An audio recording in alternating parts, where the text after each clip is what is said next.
जय हिंद दोस्तों, welcome to ज्योतिर्मय। एक बार फिर से हमारे साथ जुनैद भाई जुड़े हुए हैं इंडियन इनसाइड विद जुनैद से। अजीब सा टॉपिक डिस्कस कर रहे हैं, हाइपोथेटिकल है, अजम्पशन बेस्ड है और उसके रिपरकेशंस क्या होंगे उसके ऊपर हम डिस्कस करने जा रहे हैं। क्वेश्चन बिल्कुल सिंपल है।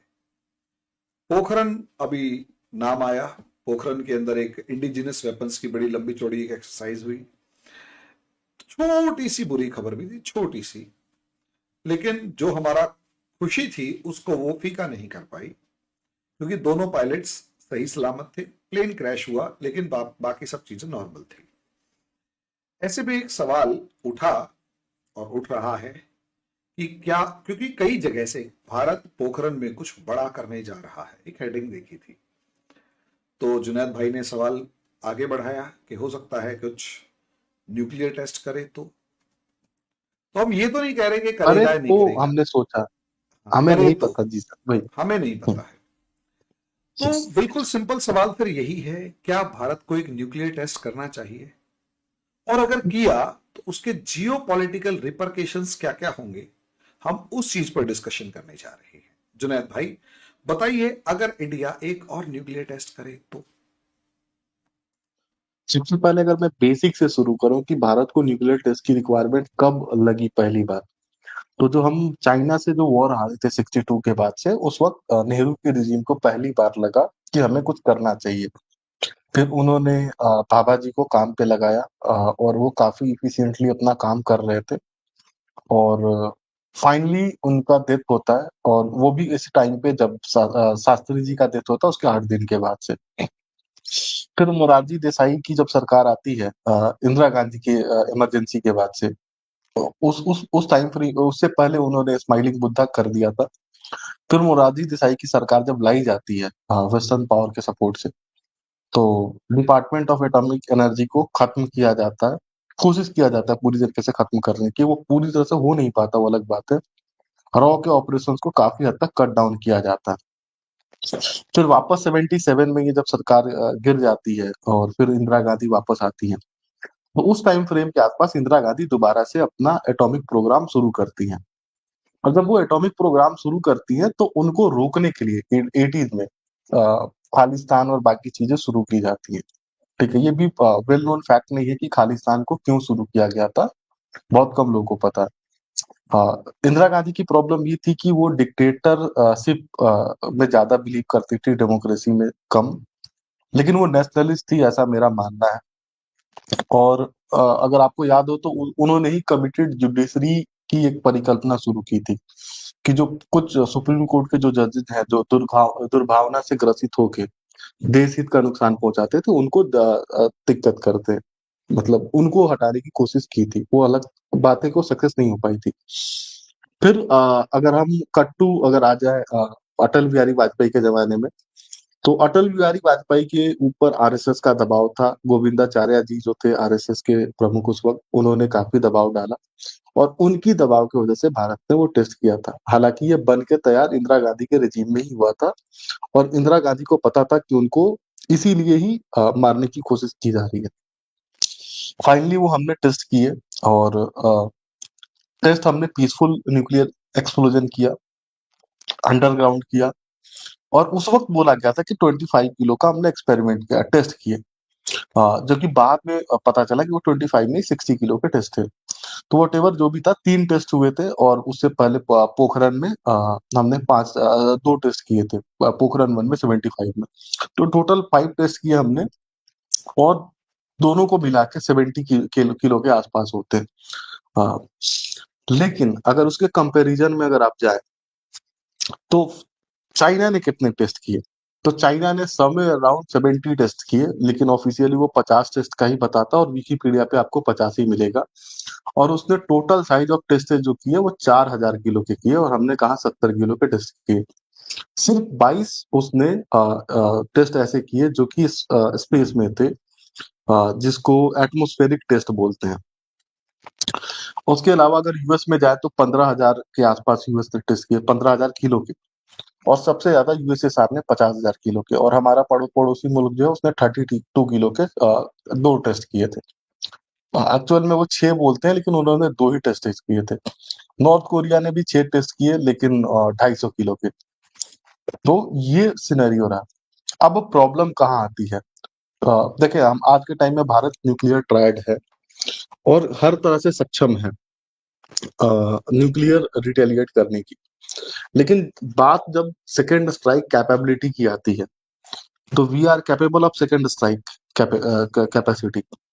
लेकिन कल को अगर आपको न्यूक्लियर आर्सेनल को भेजना हो, इवन ट्रांसमिट भी करना हो, तो मल्टीपल टेस्ट और साइज ऑफ टेस्ट इस जो है वो एश्योर करता है आपकी क्या बोलते हैं, रिलायबिलिटी को। तो वो रिलायबिलिटी के एनहांसमेंट के लिए मल्टीपल टेस्ट होने बहुत जरूरी है। और सी के जो अंडर सी जो टेस्ट है वो होना बहुत जरूरी है। इसीलिए अगर आपको अपना सेकेंड स्ट्राइक कैपेबिलिटी को देखना हो कि आप वो कितने ज्यादा कैपेबल हो, क्योंकि कई चीजें समुद्र के अंदर डिफरेंट बिहेव करती हैं, वाटर प्रेशर के अंदर डिफरेंट बिहेव करती है, स्पेस में अलग बिहेव करती है जब आपका ऑक्सीजन लेवल कम होता है उस तरीके से।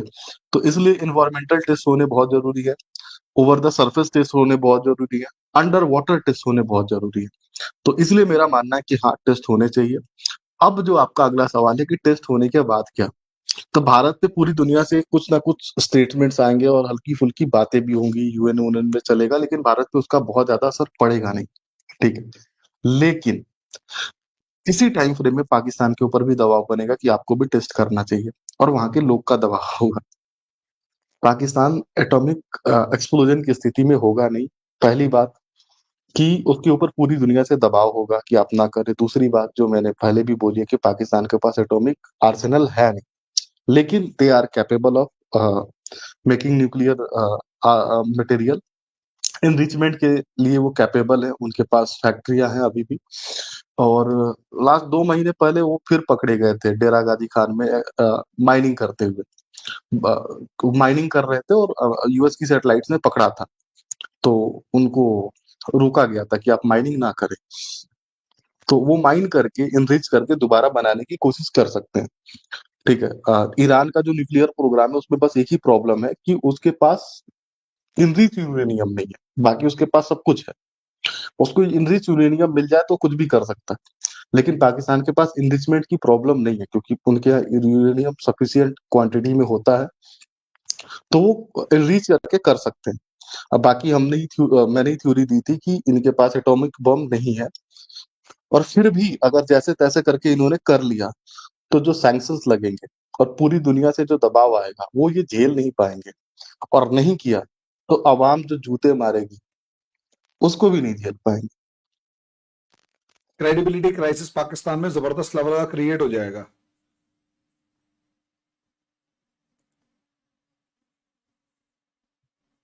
जी सर, जी सर। क्रेडिबिलिटी क्राइसिस पाकिस्तान में जबरदस्त लेवल का क्रिएट हो जाएगा। उसका रिपरकेशन क्या होगा पाकिस्तान के ऊपर जब ये झेल नहीं पाएंगे? मान लिया नहीं किया और हाँ, सैंक्शंस लग गई सब चीजें, और उसके बाद जी। में इंडिया के ऊपर सैंक्शन कैसे लगाएंगे? इंडिया तो गर्दन दबा देगा सबकी। पाकिस्तान पे हम्म, सैंक्शंस लगेंगे, इकोनॉमिक कोलैप्स होगा, सोशल क्राइसिस होगा। तो जो आर्मी अभी क्रेडिबिलिटी क्राइसिस से गुजर रही है और ज्यादा घटिया क्रेडिबिलिटी हो जाएगी। बिल्कुल सर। आज के टाइम में पाकिस्तान में ऐसे बहुत सारे जगह पे हैं जहाँ पे आप आर्मी यूनिफॉर्म में जाए तो आपको लोकल जूते से मारते हैं। ठीक है। और आपकी क्या बात जान कर को रहे हो? खतरा होता है। बिल्कुल सर। पाकिस्तान आर्मी को स्ट्रिक्ट एडवाइजरी है कि कुछ कुछ इलाके हैं जहाँ पे आप यूनिफॉर्म में नहीं जा सकते।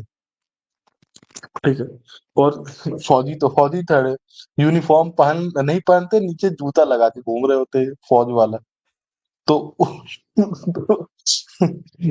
जब एक दो की कटाई हो गई, सर कटाई, तो फिर उन्हें समझ में आया कि यार ये जूता ही था जिसने मेरी गर्दन कटाई। तो फिर वो स्ट्रिक्ट एसओपीज है कि अगर आप कुछ कुछ इलाकों को लेके, आप जो ट्राइबल बेल्ट्स में अगर आप चले जाएं, या इवन आज के टाइम में पंजाब में भी काफी सारे ऐसे इलाके हो गए जहाँ पे आप नहीं जा सकते यूनिफॉर्म में। तो वो उसका दायरा बढ़ जाएगा। जो आप समझे कि जो बिग जो ऑर्गेनाइजेशन है इनकी, जो जो प्राइवेट एंटिटीज है जिसमें आर्मी की मोनोपोली है, वहां पे भी वो मोनोपोली खत्म हो जाएगा। क्योंकि ये फौजी किसी को मुंह दिखाने लायक नहीं रहेंगे। जो इनका जोर चलता है, डंडा चलता है, जो इज्जत, जो डंडे के बल पे सैल्यूट कराते रहते हैं, फिर लोग नफरत के साथ सल्यूट करेंगे, और वो नफरत ये बर्दाश्त करने की स्थिति में नहीं है। आज के टाइम में पाकिस्तान आर्मी के जो मोरल है, वो 71 की वॉर के लगभग आसपास पहुंच गई है। अभी उस लेवल पे अभी तक नहीं आई है, लेकिन उस लेवल तक पहुंच गई है। बस वो थ्रेशोल्ड जब कंप्लीट हो जाएगा, तो फिर ये सोसाइटी को टूटने से कोई नहीं बचा पाएगा। वैसे एक बात बताइए, जैसे हम अभी इसमें डिस्कस कर रहे थे कि इकोनॉमिक क्राइसिस है। अच्छा, और एक सबसे बड़ी बात, इकोनॉमिक क्राइसिस बाद में देखेंगे। मोदी जी की एक आदत है भाई, लक्षद्वीप में फोटो खिंचवाई और एक मालदीव की धज्जियां उड़ गई। ठीक है, दूसरा डुबा दिए, कहीं ना कहीं डुबा डुबो दिया दिया मालदीव। मालदीव को। हाँ। दूसरा, इसी तरीके से मोदी जी की आदत, मतलब अपने प्रधानमंत्री की आदत है ना, काम कुछ कहेंगे और दर्द कहीं और होगा। कभी रावी का पानी रोक रहे हैं, कभी कुछ कर रहे हैं, कभी कुछ कर रहे हैं। पाकिस्तान के अगेंस्ट जो चक्रव्यूह है, उसमें आखिरी कील यही तो नहीं होगी। और कहीं ऐसा हो कि पीओ के मामले के अंदर घुसना हो, न्यूक्लियर यहाँ पर एक बम वो टेस्ट किया, पाकिस्तान रायते को संभाल रहा है, इतनी देर में तो कांड हो गया। और सही मौके बहुत पे कुछ सही चौका पॉसिबल है। मारना, क्योंकि अपनी गवर्नमेंट ऐसी है, इसको थोड़ा समझाइए। सर, अगर कल को पाकिस्तान न्यूक्लियर एक्सप्लोजन करता, तो चाइना भी उसको बचाने की स्थिति में नहीं होगा ग्लोबल सेक्शन हम्म। से। ठीक है। और ऐसे टाइम में जो इनके आर्म्स एंड एमुनेशन के जो सप्लाई हैं, वो काफी हद तक रिस्ट्रिक्ट हो जाएंगे। ठीक है। बाकी जैसा हमारा अंदेशा है कि करेंगे नहीं। ठीक है, या करते हुए पकड़े भी जा सकते हैं, ऐसा भी पॉसिबल है, क्वाइट पॉसिबल है। तो ये करते हुए पकड़ा जाना और ज्यादा खतरनाक है इनके लिए। कैसे? अवाम अवाम बोलेगी कि यार क्या क्या फालतू के लोग हैं, कुछ कर ही नहीं पा रहे। और अमेरिकन बोलेंगे कि तुम्हारी इतनी हिम्मत कि तुम ये करने जा रहे थे। तो इनको दोहरी मार उस वक्त पड़ेगी ज्यादा, कि जब ये करते हुए रंगे हाथ पकड़े जाएंगे। और उस वक्त भी सैंक्शंस लगेंगे ही। और उस सेक्शन में भी फिर चाइनीज कुछ नहीं कर पाएंगे। वो ये स्थिति ज्यादा खतरनाक है, करते हुए पकड़े जाना, बजाय कि कर लेना या ना करना। तो इसमें लास्ट एक क्वेश्चन जो है वो बन रहा है, वो ये कि अगर मैं एक सिनारियो सोच रहा था, I was just thinking about a scenario, China is engaged in somewhere like South China Sea, या हो सकता है अरुणाचल बॉर्डर के ऊपर। ठीक है। बेबी। और लद्दाख वाला बॉर्डर है उस पे, या जो भी। और इंडिया उसको बस, जिसे कहते हैं, छुटपुट छुटपुट कुछ कर रहा है। और इधर से एक टेस्ट किया, क्रेडिबिलिटी क्राइसिस क्रिएट हुआ, और आप नॉर्थ में जा चढ़े। क्या ये पॉसिबल हो सकता है? वैसे हाइपोथेटिकल है पूरा। सर, बिल्कुल पॉसिबल है। और मैं आपको ये भी बता दूं, जिस दिन पीओके जाएगा उस दिन बहुत बड़े खून खराबे होंगे पाकिस्तान में। और उस खून खराबे का सबसे बड़ा विक्टिम पाकिस्तानी आर्मी होगी। पाकिस्तानी आर्मी के जो फैमिली के लोग हैं उनको मारा जाएगा। सीनियर लीडरशिप सारी निकल जाएगी। जो आप बोल रहे हो, मैं उसके बहुत आगे की बात बता रहा हूँ, क्योंकि इसके बीच का बताना थोड़ा सेंसिटिव हो सकता है। हाँ बिल्कुल। तो उससे उसके आगे के बाद यही अंदर तो होगा कि फिर तो हाँ, कोलैप्स ही हो जाएगा, जैसे ये बचेगा क्या? कोर कमांडर के घर से कोरमा निकला था ना। हाँ। ठीक है। तो आने वाले टाइम में इन्हीं का ही कोरमा बनाया जाएगा, रिफाइंड तेल में, इनकी फैमिलीज का। हाँ। I am very sorry to say, लेकिन दुनिया ऐसी तारीख से भरी पड़ी है। हाँ बिल्कुल। वही पड़ी है कि जनता ने रूलर्स को की गर्दनें काटी हैं। अच्छा, इसमें एक लास्ट क्वेश्चन और। मान लिया ये पूरा सिस्टम कोलैप्स करता है पाकिस्तान का, और उसके वेस्ट में बसा हुआ तालिबान, वो ईस्ट में आएगा, यानी इंडियन बॉर्डर पे। और तालिबान अगर इंडियन बॉर्डर पे है तो इंडिया के लिए कंसर्न होगा। सर, तालिबान इंडिया बॉर्डर पे डायरेक्टली नहीं आएगा, वो सिर्फ अखान कॉरिडोर के आसपास आपके रहेगा। वो आपको आज की तालिबान रजीम को पंजाब से कोई लेना देना नहीं है। उसको मरगला हिल, इस्लामाबाद तक का इलाका वो क्लेम करते हैं। और बाकी वो नीचे जो बल्चिस्तान के रीजन है, वो आज नहीं, लेकिन आने वाले टाइम में हो सकता है वो क्लेम करना शुरू कर दे। हाँ, मुझे याद है 80s में भी अफगान रेजिम ने, सॉरी, ये ईरान रेजिम ने पूरा बलूचिस्तान क्लेम किया था एक टाइम के लिए, फिर बाद में उन्होंने वापस ले लिया था। तो उस साइड होगा। लेकिन इसके अलावा भी अगर आपको अगर लगता है कि चलो पंजाब तक ये आ जाएगी, आ भी गए, तो भारत के लिए ऐसा कुछ मसला होगा नहीं, क्योंकि भारत की इनसे कोई फंडामेंटल प्रॉब्लम नहीं है। हमारा कोई हिस्टोरिकल बैगेज नहीं है इनके साथ। वो लॉन्ग हिस्टोरिकल है, वो मुगलों से पहले का, वो अरे अलग नहीं यार, कहानी वो है। भी काउंट कहाँ होता है, नहीं छोड़ो उस चीज को। हाँ, इंडिया ने वो वो हैंडल करना काउंट नहीं सीख है। लिया है। हाँ, तो वो ऐसा कुछ बैगेज नहीं है, और भारत ने अफगानियों के लिए बहुत काम किया है ग्राउंड पे, और ये अफगानी लोग रिकॉग्नाइज करते हैं। और सिविलियन की इच्छा के विरुद्ध जाके कोई भी सरकार अपने कुछ नहीं कर सकती। तो यानी शॉर्ट में ये है कि अगर एक छोटा सा, जैसे वो लक्षद्वीप में फोटो खिंचवाई थी, ऐसे एक थोड़ा सा अगर मान लिया हल्का सा क्लेम भी कर दिया, चाहे करे ना करे, लेकिन क्लेम कर दिया कि आज ही किया, तो र्यूमर्स ही उसके फैल जाए।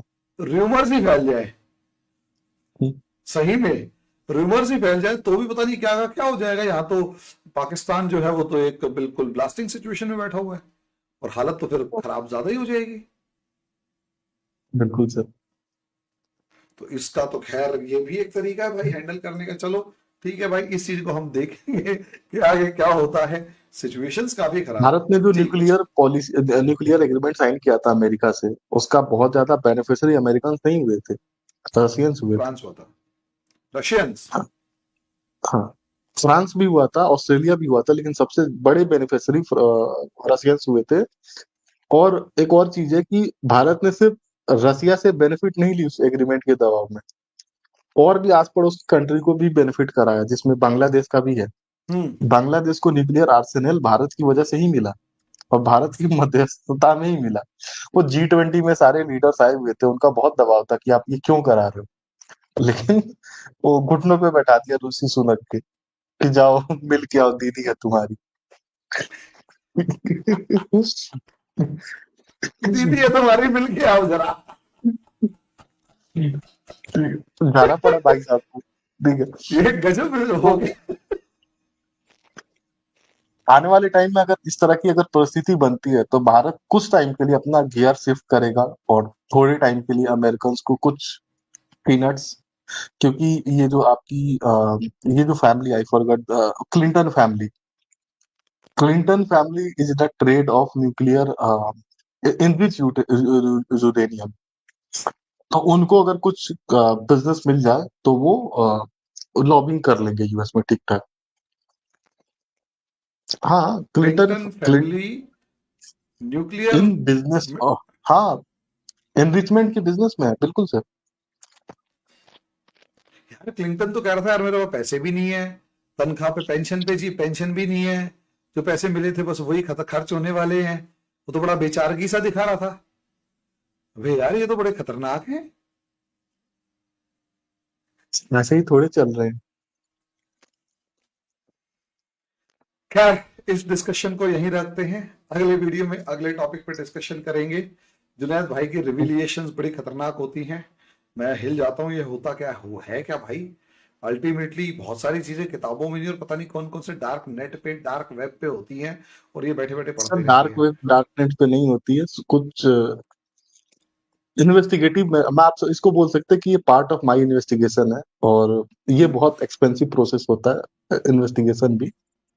सोर्सेज कल्टीवेट करना, बात करना, एडिक्वेट सिक्योरिटी अरेंजमेंट करना, तो वो सब करके मैं कर रहा हूँ। तो और अपना रिसर्च आप जब इनवाइट करते हैं तो मैं आ रहा होता हूँ, और अपने चैनल पे भी दे रहा होता हूँ। तो आप मेरे चैनल पे भी जरूर आए, सर के चैनल पे भी जरूर देखें मुझे। और ऐसे ही मैं आपको जो जो इन्फॉर्मेशन जो निकाल के दे सकता हूँ, वो निकाल के देते रहूंगा, क्योंकि जो आपके लिए हमारा रेलिवेंट हो। हम्म, हमारा जो ऑब्जेक्टिव है वो ये नहीं है कि हम कोई पैसे वैसे कमा रहे हैं। हमारा अच्छा। ऑब्जेक्टिव है इंडिया के अंदर क्या हो रहा है उस चीज पर डिस्कशन किए रखना, और आपको इस तरीके से प्रिपेयर करना कि what is good for India. हमें इससे मतलब नहीं है पैसे कितने मिल रहे हैं, हमें इससे मतलब है कि जो हम कर रहे हैं क्या उससे एक अच्छा भारतीय बन पा रहा है, क्या वो अपनी सरकार के ऊपर भरोसा कर पा रहा है, या वो सरकार जो है उसके साथ खड़ा हो पा रहा है, उसके देश का सही और गलत समझ पा रहा है। इसलिए हमें, बिल्कुल सही आप बोला सर देखेंगे हम आपने। एक दूसरे के, भाई वहां पर भी जाके देखना वो कर रहे हैं, वो इसलिए ताकि एक इंसान भारतीय जो है वो आगे बढ़े। उसमें धर्म मायने नहीं रखता।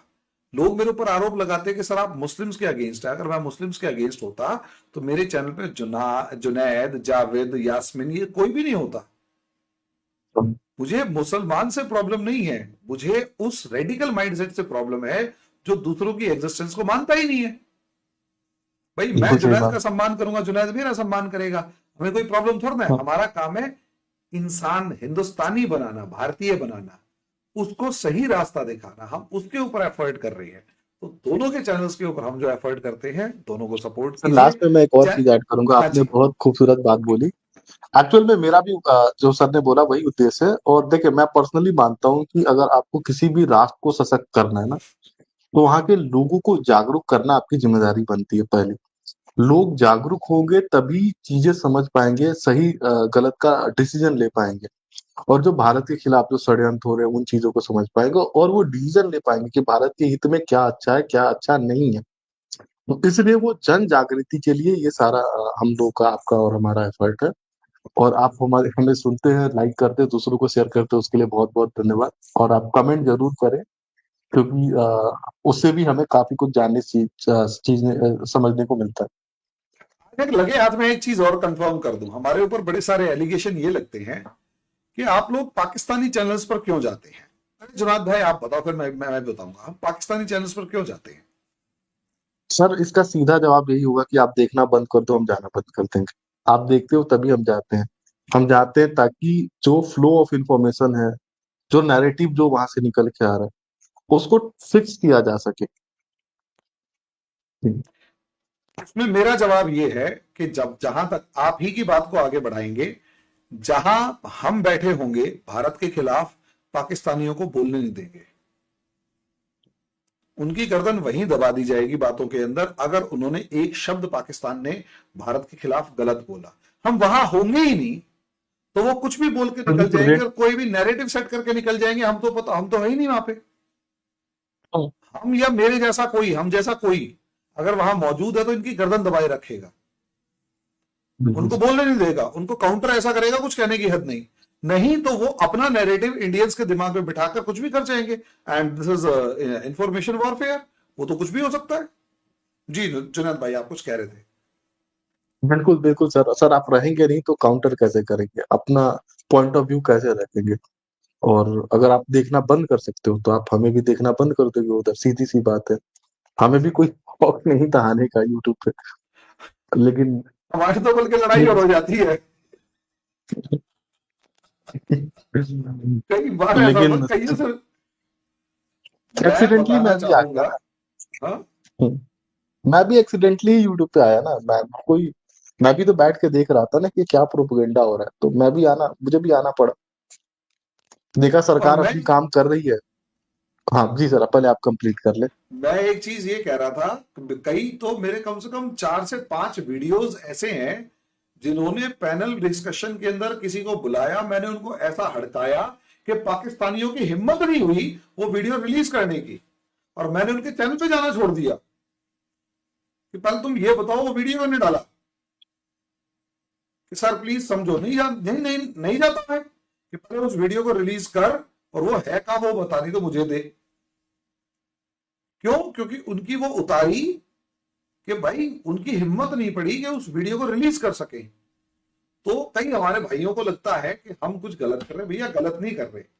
अगर कहीं पर भारत का नाम लिया जा रहा है तो मैं वहां होना चाहिए, ताकि उसको काउंट, अगर गलत हुआ तो काउंटर करूं, सही है तो हम तालियां बजाएंगे।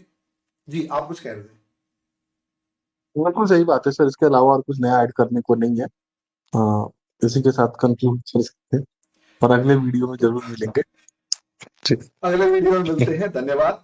इंडियन इनसाइड विद धन्यवाद। जुनैद एंड ज्योतिर्मय की तरफ से, thank you very much. Thank you.